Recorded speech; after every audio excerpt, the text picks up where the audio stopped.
কি করলাম? তুমি গ্লাসটা ভাঙিয়ে ফেলাইলা। আপনি জানেন না আপনি কি করছেন? আপনি আমার জীবনটা অতিষ্ঠ করে তুলছেন। আমি মোবাইল টিপলে দোষ, আমি বাইরে ঘুরতে চলে গেলে দোষ, সবকিছুতে আপনার দোষ। আমি এমনে হাঁটলাম কেন, আমি এমনে বসলাম কেন, আপনি কি পাইছেন? আমি বুঝি না আপনি এগুলো কি লেখা করেন। মা, আমার মেয়ের মতো আমি তোমার ভুলটা ধরাই দিই, শিখাই দিই, এতে তো কোনো দোষ নাই মা। তুমি বাইরে যখন যাও মাথায় ঘুমটা দেও না, ওটা দিয়ে যাও, পাড়ার লোকে ভালো বলবে মা। তুমি আমার মেয়ের মতো বলি, ভালোর জন্য বলি মা। না, আমার ভালোর জন্য আর কিছু বলতে হবে না। আমি বুঝি না আপনি কেন এগুলো করেন। আপনি ইচ্ছা করে আমাকে অত্যাচার করার জন্য এগুলো করেন। আপনি চান আমি এই বাড়ি থেকে চলে যাই, আমি এই বাড়ি থেকে চলেই যাইতেছি। বাবা, সবই তো শুনলি, তুই বল আমি কি খারাপ কিছু বলছি? তুই এক কাজ কর বাবা, তুই যা গিয়ে ওরে বুঝাইয়া শুনে সুন্দর করে নিয়ে আয় আবার। তুমি বললেই তো আমার মেয়েটার আমি যাইতে দিতে পারি না। কেউ কি চায় নিজের মায়ের আগুনে ঝাঁপ দিতে? আমার মেয়েটার খালি দোষ আর দোষ, উঠতে দোষ, বইতে দোষ, খাইতে দোষ। এত দোষ ধরলে আমার মেয়েটা কেমনে সংসার করবে? একসাথে থাকতে গেলে নানান রকম ঝামেলা হয়, এটাই স্বাভাবিক। চলো ব্যাগ গুছাও, ব্যাগ চলো, সব ঠিক হয়ে যাবে। চলো মানে ওই বাড়িতে আমি আর যাবো না। তুমি জানো ওই বাড়িতে আমার সাথে কি কি হয়? তুমি তোমার সাথে 2 দিন আসো, বাকি 28 দিন তোমার মা আমার সাথে কি কি করে তুমি জানো? ওই বাড়িতে আমি আর যাবো না। যাবো না, সংসার করবো না।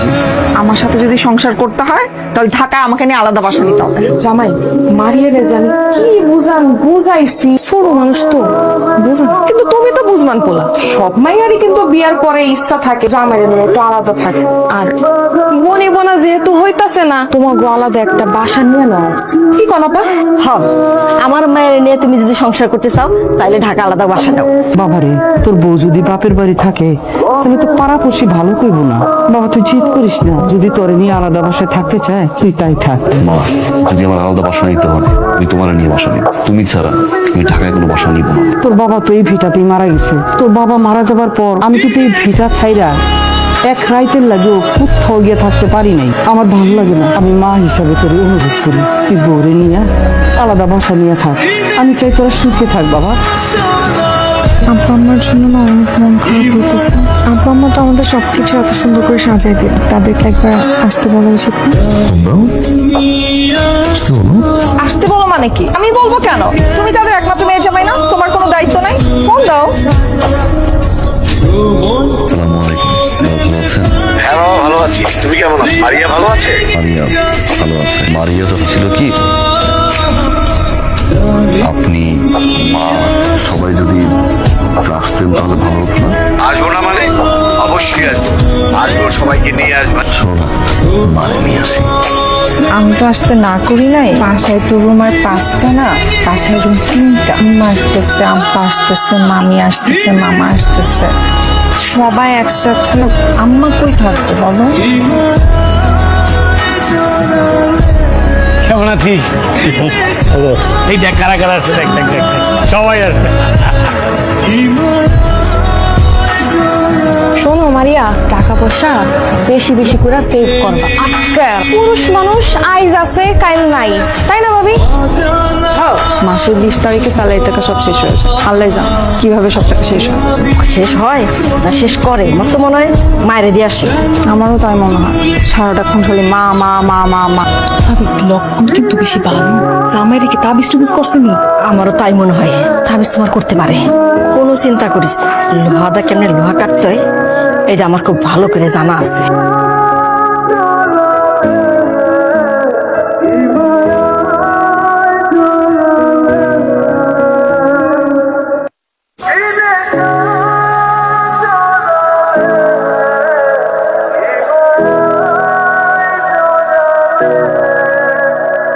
জামাই কোন পাশে ঘুমায়? এই পাশে? এটা বলে দিলাম তাবিজটা, ঠিক আছে? খবরদার ভুলেও কিন্তু তুই এই বালিশে ঘুমাবি না। তোর বালিশে তুই ঘুমাবি, জামাই বালিশে জামাই ঘুমাবো। জামাই, আমরা তো কয়েকদিন থাকলাম, আজকেই চলে যাবো ভাবছি। ছুটি পেলে আমাদের বাড়িতে বেড়াতে এসো। আমি তোমার বাবার মতো। বিয়ের পর শ্বশুর হয়ে যায় নিজের বাবা, আর শাশুড়ি হয় নিজের মা। আরো 2 দিন থাকেন। অনেকদিন তো বেড়ালাম, এখন আমরা আসি।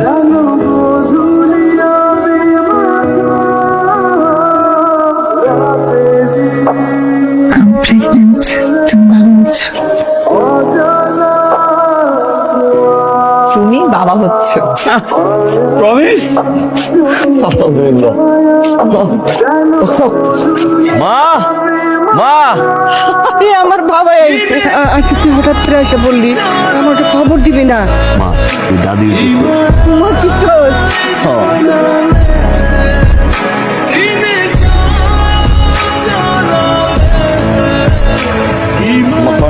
তোমার কি কোনো আক্কেল বুদ্ধির কিচ্ছু নাই? এই অবস্থা তারা রেখা তুমি কিনা বাড়িতে গেছো? তোমার মা তো মরে যায় না।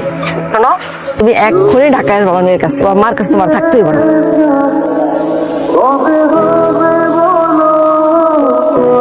এই তোমার কি কোনো কাণ্ড জ্ঞান নাই? এটা আমার পথই, বাড়িতে একা, বাড়িতে যদি ডরায় একটা দুর্ঘটনা ঘটে। তাড়াতাড়ি তুমি ঢাকায় আসো। বাবা আমি কই কি, তুই শহরে যা, আমার কথা চিন্তা করিস না। আসছো তুমি? মায়ের শুভ আছে। এই দাঁড়ো, না এসে উপায় আছে মানে? কি শুরু করছো তুমি? এতদিন পরে আমি মার কাছে গেছি, তোর মামার কল, মামির কল, খালার কল, বাবার কল, মায়ের কল। সমস্যা কি বলতো একটু আমাকে বলবো? সমস্যা তুমি আমাকে এইরকম একটা সিচুয়েশনে রেখে তোমার বাড়িতে গেছো? কোন সিচুয়েশন